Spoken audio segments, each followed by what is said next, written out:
Now let's come to the next one, next type of nouns, and that is संकेतात्मक, अनिश्चयात्मक और विभागवाचक। संकेतात्मक, संकेत देने वाले, संकेत। अनिश्चयवाचक, निश्चितता नहीं है।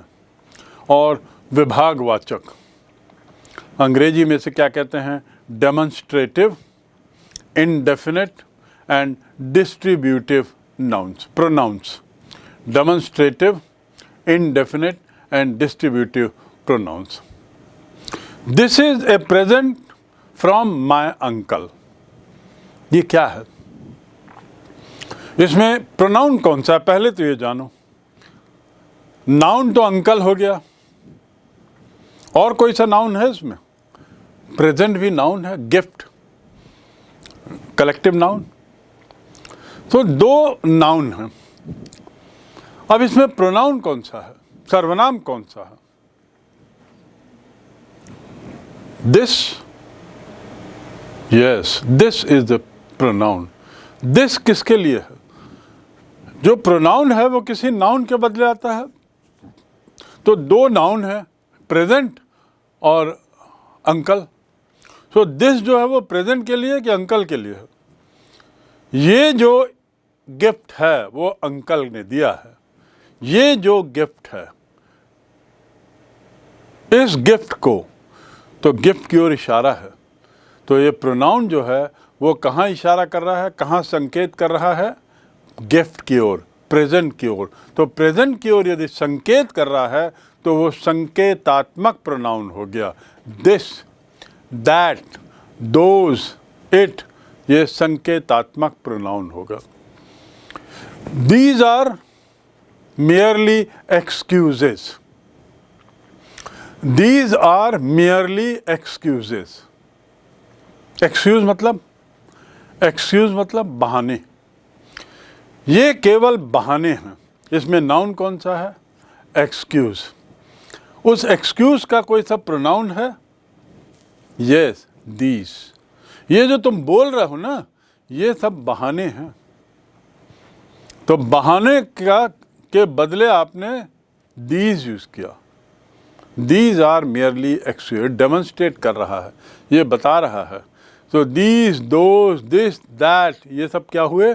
डेमोन्स्ट्रेटिव प्रोनाउन या संकेतात्मक pronoun. Both the cars are good, but this is better than that. Both the cars are good, but this is better than that. ऐसा बोलेंगे? दोनों गाड़ियाँ अच्छी हैं, but this is better than that. या both the cars are good, but this is better than that. मेरे उंगली के इशारे को आप देखें, मैं फिर से दोहराता हूँ, कौन सा सही है बताइए? Both the cars are good, but this is better than that. और दूसरा है both the cars are good, but this is better than that. This किसके लिए है? पास में जो है उसके लिए। That किसके लिए उपयोग होता है? दूर के लिए। This एक वचन पास में, that एक वचन दूर के लिए। This बहुवचन, these पास में। बहुत सारी कारें यदि पास में हो तो these cars are good। और दूर के लिए that के बदले बहुवचन those। Those cars are better than these cars। आप समझ गए? तो this और these and those and that and those, ये आप समझ जाइए। Mumbai, mangoes are better than those of Bangalore। Mumbai mangoes are better than those of Bangalore। सामान्यतः हम क्या बोलेंगे? Mumbai mangoes are better than mangoes of Bangalore. या Mumbai mangoes are better than Mangalore mangoes. Bangalore mangoes. Mumbai mangoes are better than Bangalore mangoes. ऐसा ना बोल करके जिसमें मैंगो बार बार आया तो देखिए मेरा उच्चारण गड़बड़ा गया। मैंने मैंगलोर बैंगोस बोल दिया। ये क्यों हुआ? क्योंकि मैंगलोर, बैंगलोर, मैंगो, बैंगो ये बार बार आ रहा है। तो ऐसी स्थिति से बचने के लिए, जीभ के मिस्टेक को बचाने के लिए हम दिस या दोस का उपयोग कर लेते हैं और किसी नाउन को 2 बार नहीं बोलते। तो क्या हो गया? Mumbai mangoes are better than those of Bangalore. तो दोज यहाँ किसके लिए है? मैंगो के लिए। Those of Bangalore, mangoes of Bangalore. तो दोज के किसके लिए? तो ये क्या है? डेमोन्स्ट्रेटिव है, ये बता रहा है, ये बता रहा है, right. The stranger is welcomed as such. The stranger is welcomed as such. As such क्या है? सच मतलब वैसा ही। सच मतलब हिंदी का सच नहीं, सच झूठ का सच नहीं, सच मतलब वैसे ही। आई लाइक इट सच, मैं उसे वैसा ही पसंद करता हूँ। जैसा चर्चा हो रही ना, मैं उसे वैसे ही पसंद करता हूँ। आई लाइक इट सच। मेरी मोटरसाइकिल बहुत आवाज़ करती है। आई लाइक इट सच, मुझे वैसी आवाज़ बड़ी पसंद है, right. I like it such. अब यहाँ पर the stranger is welcomed as such. Stranger मतलब अनजाना व्यक्ति। अनजाना व्यक्ति को मैं वैसे ही वेलकम करता हूँ। अनजाने व्यक्ति को मैं वैसा ही वेलकम करता हूँ। कैसा? अनजाने व्यक्ति जैसा। तो सच जो है वो किसको बता रहा है? स्ट्रेंजर को। कहाँ इशारा कर रहा है? स्ट्रेंजर की ओर। तो इशारा कहाँ कर रहा है? संकेत कहाँ दे रहा है? स्ट्रेंजर की ओर, अनजाने व्यक्ति की ओर। तो इसलिए ये क्या हुआ? संकेतात्मक। इटैलिक्स में जो लिखे हुए शब्द हैं ये व्यक्त सर्वनाम उन वस्तुओं को बताते हैं जिस विषय में सूचना देते हैं, इसलिए इन्हें सूचना देने वाला सर्वनाम कहते हैं, संकेत देने वाला सर्वनाम कहते हैं, डेमोन्स्ट्रेटिव प्रोनाउन कहते हैं। डेमोन्स्ट्रेटिव मतलब स्पष्ट करना, जो इशारा स्पष्ट करते हैं। डेमोन्स्ट्रेट करना मतलब स्पष्ट करना। तो इसलिए ये संकेतात्मक हो गया। अब संकेतात्मक के बाद अब हम थोड़ा आगे और बढ़ें। जब दिस और दैट संज्ञा से पहले आते हैं तो उन्हें हम डेमोन्स्ट्रेटिव एडजेक्टिव कहते हैं। This book, this book, this book मतलब ये वाली किताब, वो वाली नहीं। तो विशेषण किसकी बता रहा है? संज्ञा की। तो ये एडजेक्टिव हो गया, डेमोन्स्ट्रेटिव एडजेक्टिव, संकेतात्मक विशेषण। इशारा कर रहा है कि ये वाली book. That pain is yours. That pain, वो वाला पेन, वो वाला पेन आपका है। What was that noise? What was that noise? वो आवाज़ क्या आ रही है? Noise मतलब शोरगुल। And what was this noise? ये भी आवाज़ क्या आ रही है? तो इशारा पास की ओर हो गया। तो ये जो है डेमोन्स्ट्रेटिव एडजेक्टिव हो गया। तो ऐसे में हम इसको डेमोन्स्ट्रेटिव एडजेक्टिव के रूप में इसका उपयोग करते हैं जब दिस दैट आदि संज्ञा से पहले आता हो तो। संज्ञा से पहले आता हो तो, राइट। अब यहाँ देखिए, दिस का उपयोग पास की वस्तुओं, शरीर के निकट या पास के विचार, कहने वाले के विचार, और दैट का उपयोग दूर की वस्तु के लिए, बहुत दूर की वस्तु के लिए। मैं फिर से दोहरा दूं, दिस का उपयोग पास की वस्तु या कहने वाले के विचार या उसके शरीर के पास जो है उसके लिए, और दैट का उपयोग दूर के लिए। I told you the example, this is better than that, this is better than that. ये जो है वो उससे बेहतर है, ये जो है वो उससे बेहतर है। तो दिस इज फॉर नियरर, पास के लिए। तो पास के लिए है तो वो प्रोनाउन संकेतात्मक पास के लिए दिस और दूर के लिए दैट।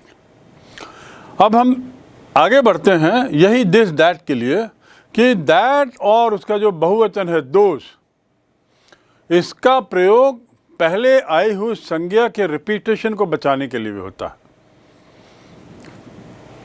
दैट या दोष, दैट का, दिस का नहीं, दैट या दोष का प्रयोग पहले जो संज्ञा आई है उसको दोहराने से बचने के लिए।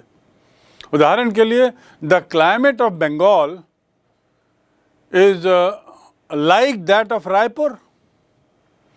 यदि हम बोलना चाहें the climate of Bengal is like climate of Raipur, 2 बार क्लाइमेट क्लाइमेट क्यों बोले? उससे जीव को भी तकलीफ होती है, सुनने वाले को भी कुछ कर्णप्रिय नहीं लगता। और जीव की तकलीफ में मैंने आपको बताया बैंगलोर और मैंगो का खेल।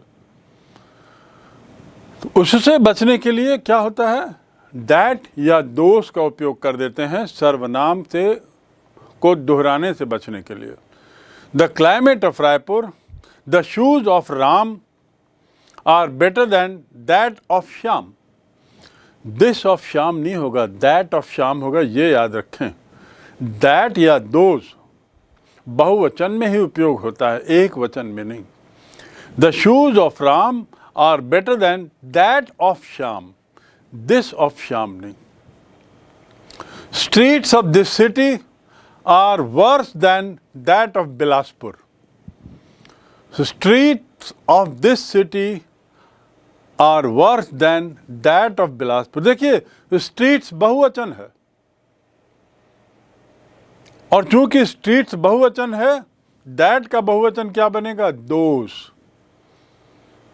देन स्ट्रीट्स ऑफ बिलासपुर बोलने के बदले than those of Bilaspur, than streets of Bilaspur बोलने के बदले than those of Bilaspur.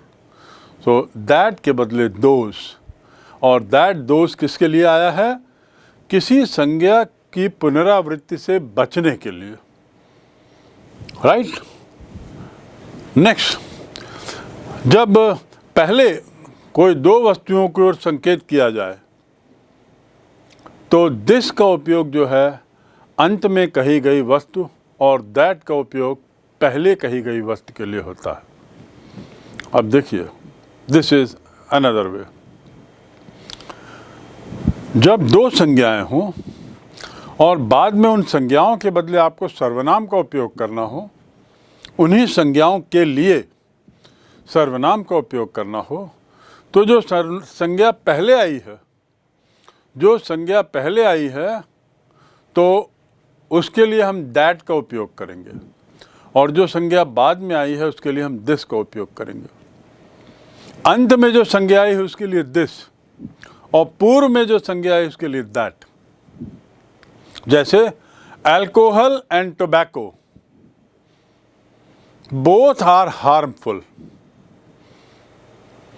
Alcohol and tobacco both are harmful, दोनों ही शरीर के लिए बुरे हैं। क्या, अल्कोहल और tobacco. This perhaps less than that. अब दिस किसके लिए है, दिस जो है टोबैको के लिए, क्योंकि टोबैको संज्ञाओं में बाद में आया है।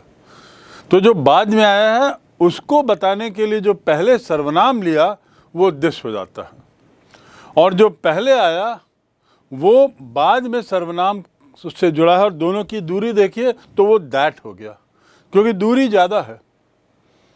पहले सर्वनाम, पहली संज्ञा का सर्वनाम बाद में आ रहा है, तो दूरी ज़्यादा है, तो वो दैट हो जाएगा। और दूसरी जो संज्ञा है, दूसरी संज्ञा से उसका जुड़ा हुआ सर्वनाम निकट है, तो वो दिस हो जाएगा। मैं फिर से दोहरा दूं, alcohol and tobacco both are harmful. This perhaps less than that. That stands for alcohol, this stand for tobacco, right. मैं फिर से दोहरा दूं, पहले आई हुई 2 वस्तुओं की ओर संकेत किया जाए तो दिस का प्रयोग अंत में कही गई वस्तु के लिए, और दैट का प्रयोग पहले कही गई वस्तु के लिए होता है, राइट। अब इस श्रृंखला में जो हम सीख रहे हैं संकेतात्मक, और उसके बाद दूसरा, तो अब हम अनिश्चयात्मक देखें। व्हाट इज इनडेफिनिट प्रोनाउन, अनिश्चित है। निश्चितता नहीं है, सर्टेनिटी नहीं है। अब कैसे? इसका ना अधिकतम दो ही शब्द या दो तीन शब्द हैं जो आपको अनिश्चयात्मक की श्रेणी में, प्रोनाउन की श्रेणी में रखते हैं। एक तो है वन, ONE वन, दूसरा है नन, NONE नन, तीसरा है ऑल, चौथा है some. Some mangoes are good, some are born great. अनिश्चित है। ये सर्वनाम किसके लिए है नहीं मालूम, है सर्वनाम। Some are good, some men are great, some are born great। यहाँ सम जो है अनिश्चित है।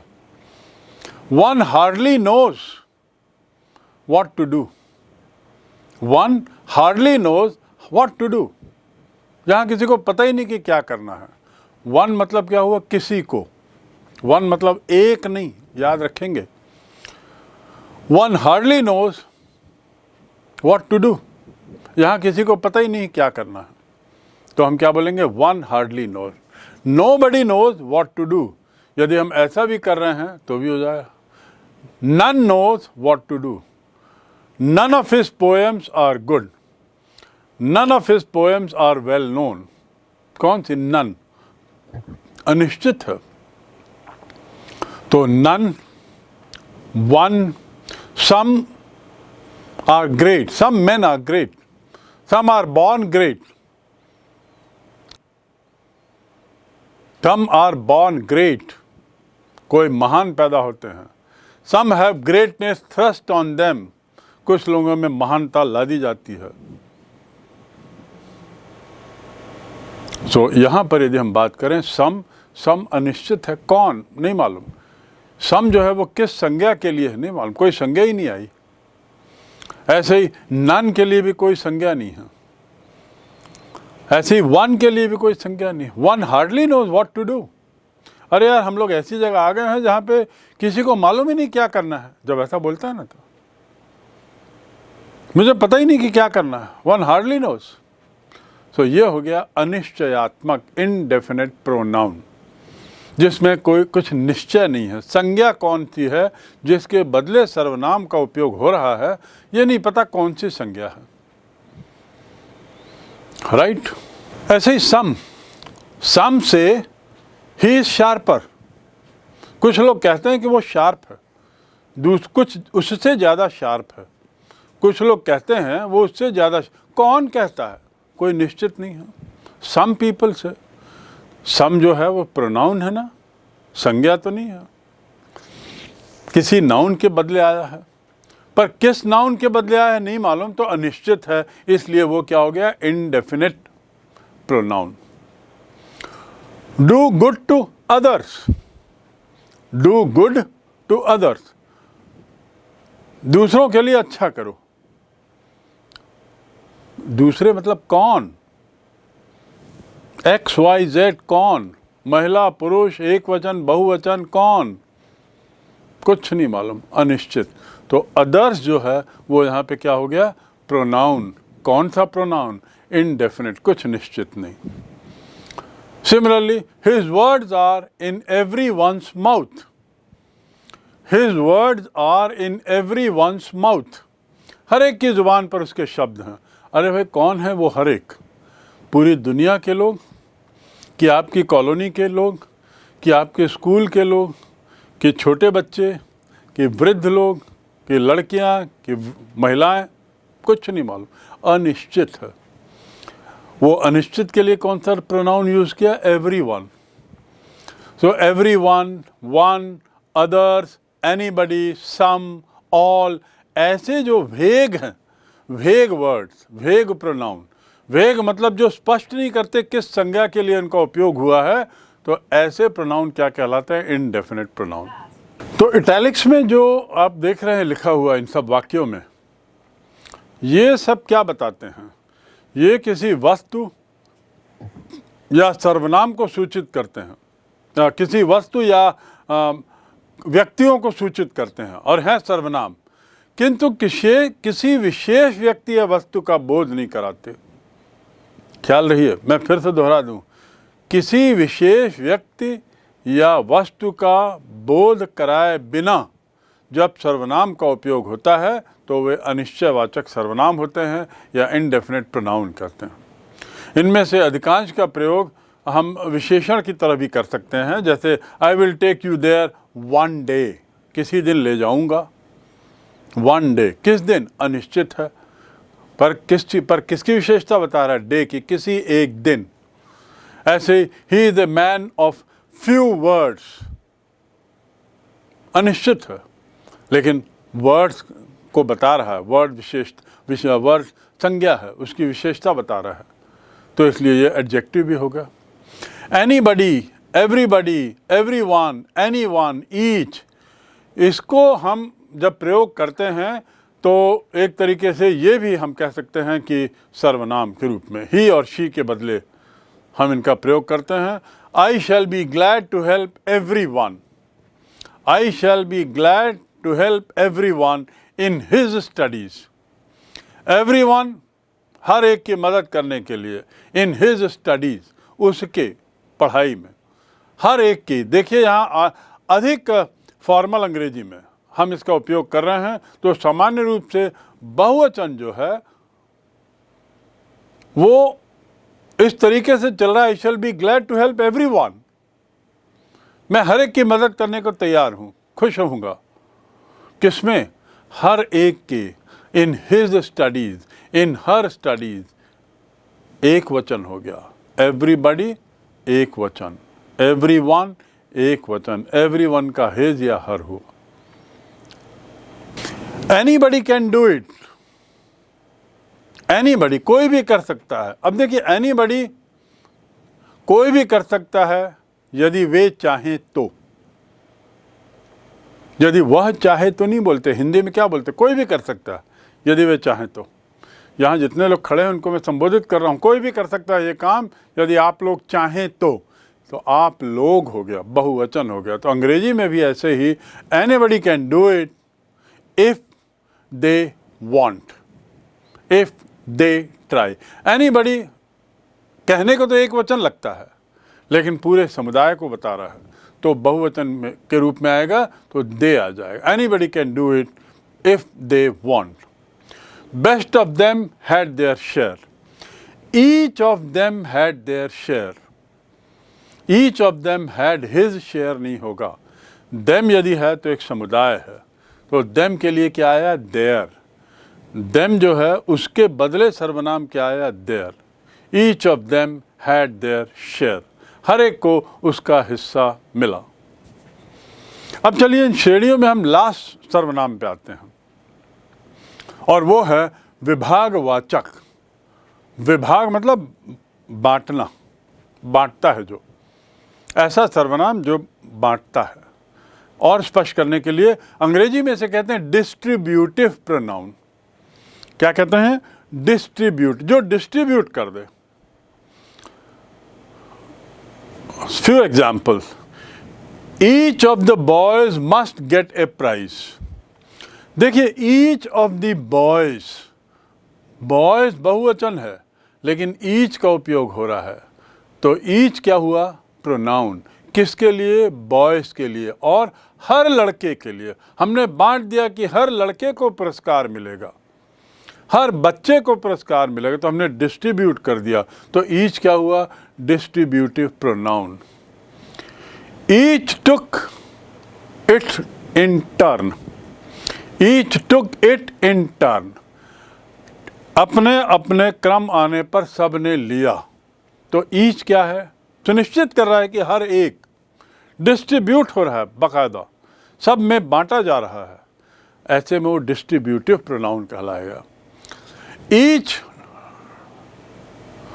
एट मैंगोज, ईच यहाँ डिस्ट्रीब्यूट, हर एक ने खाया।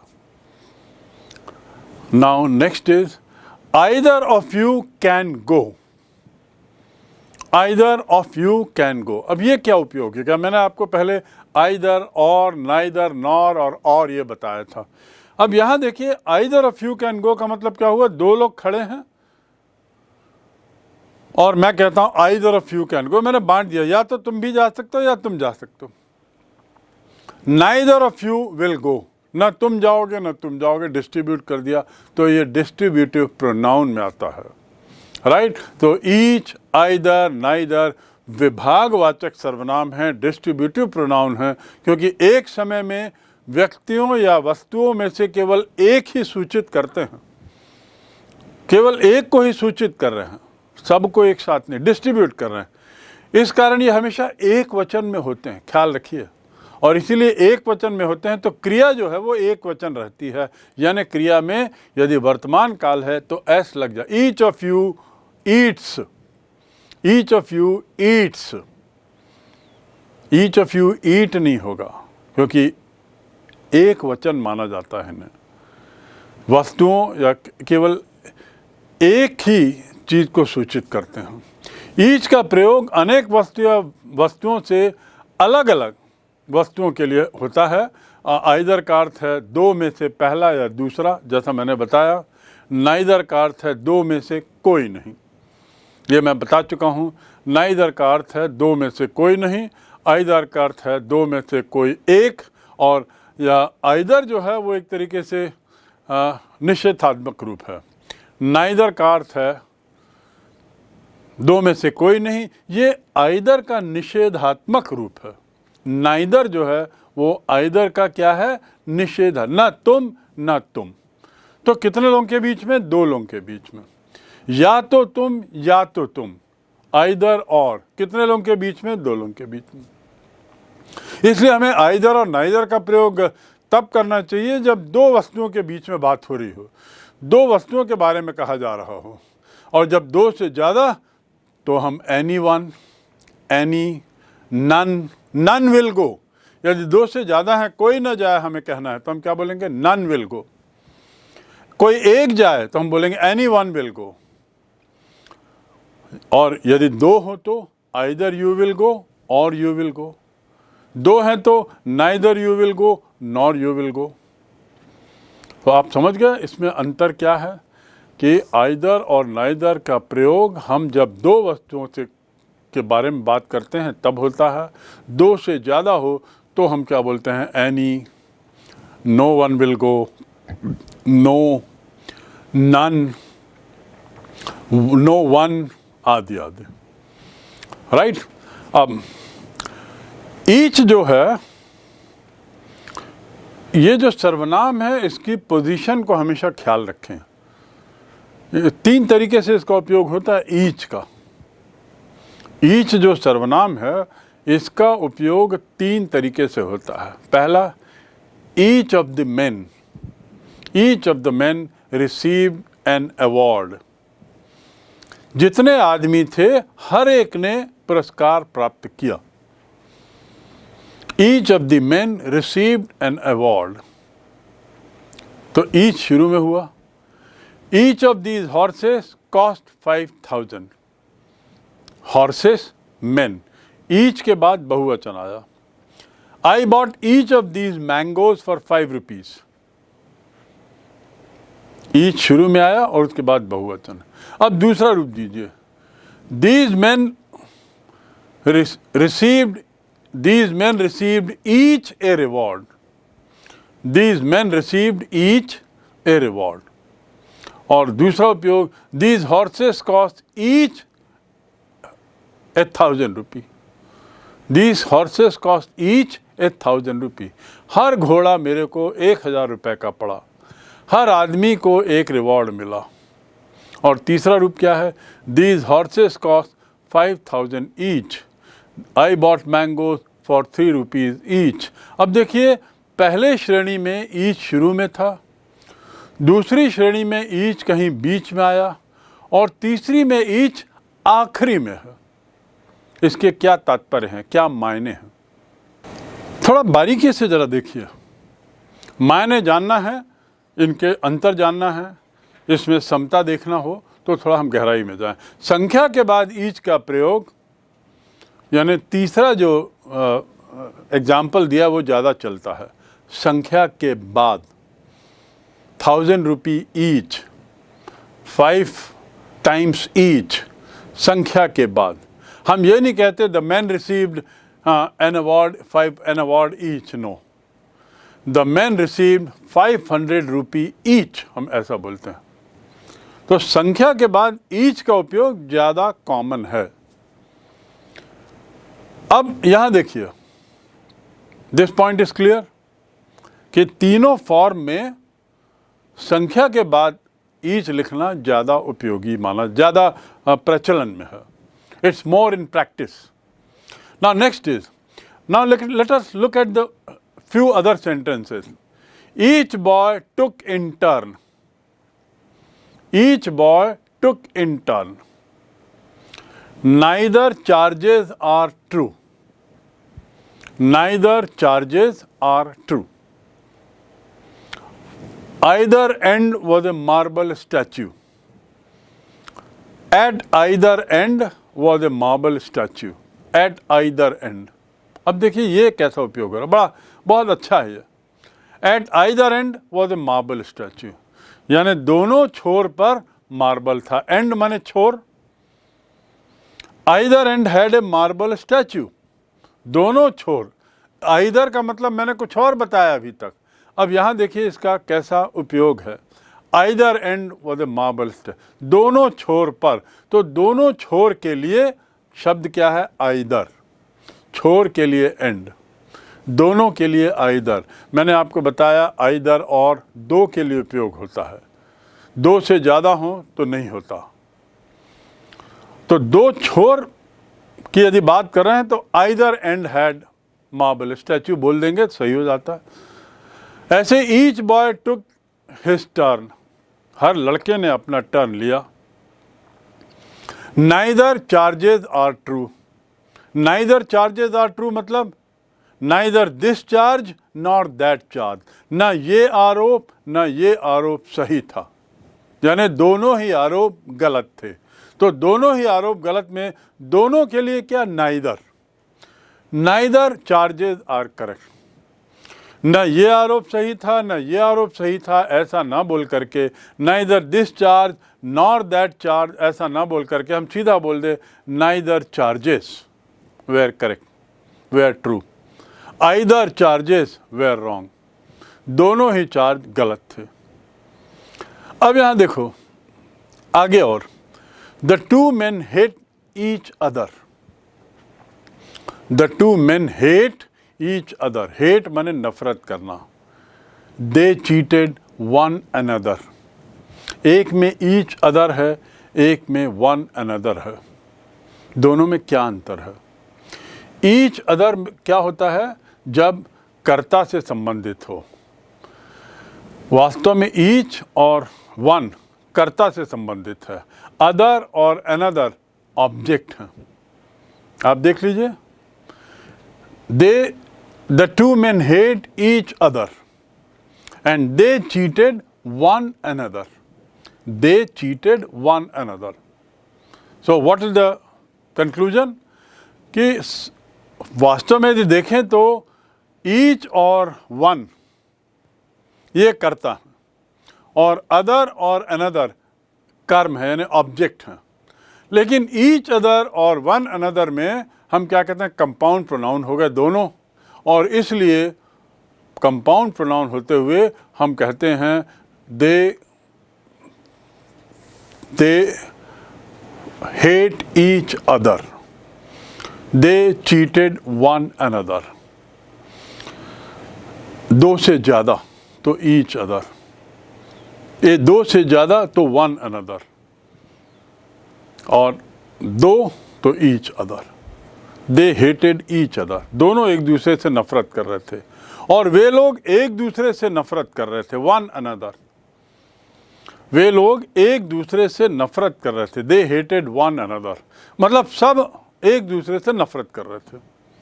राइट? ईच अदर का उपयोग दो व्यक्तियों के लिए, वन अनदर का दो से अधिक व्यक्तियों के लिए, किंतु अब इनका रूप सामान्यतः पूरा नहीं किया जाता। लेकिन आप इतना बस समझ जाएं, ईच अदर दो के लिए और वन अनदर दो से ज़्यादा के लिए उपयोग होता है।